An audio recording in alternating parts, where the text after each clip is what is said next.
Hey everybody, James from Print Entertainment Group here, and I'm here with another edition of Lights Camera Answers.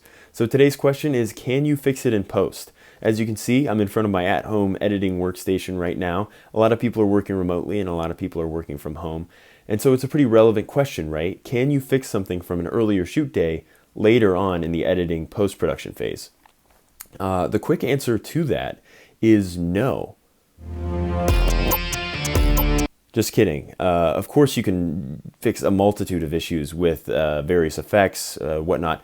Color, for example, if I wanted to, I could grab this dark green in my shirt and change it to a different color if I wanted, a different level of saturation, a different level of light versus dark.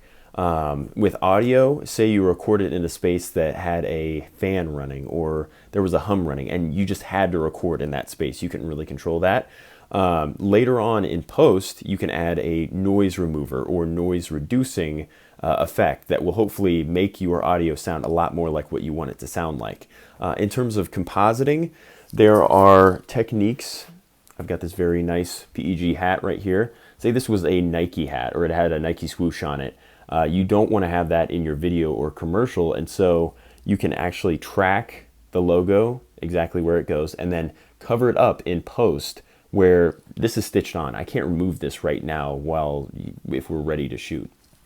So those are just a couple issues that can be resolved later on in post. There's so many more things that you can do, but in general, you want to make it so that in post, your job is as easy as possible, in that during pre-production, you want to plan out potential problems. On the actual production day, on the shoot day, you don't want to just let problems go and say, we'll solve it in post later. Because what can happen is whenever you're editing it later or whoever's editing it later, minutes spent on a lot of small changes can turn into hours really quickly. So you want to avoid that at all costs. But in terms of the question, can you fix it in post? As you can see, the answer is clearly yes. But make sure you follow us on Facebook, Twitter, Instagram, all the social medias, and tune into the next episode of Lights, Camera Answers.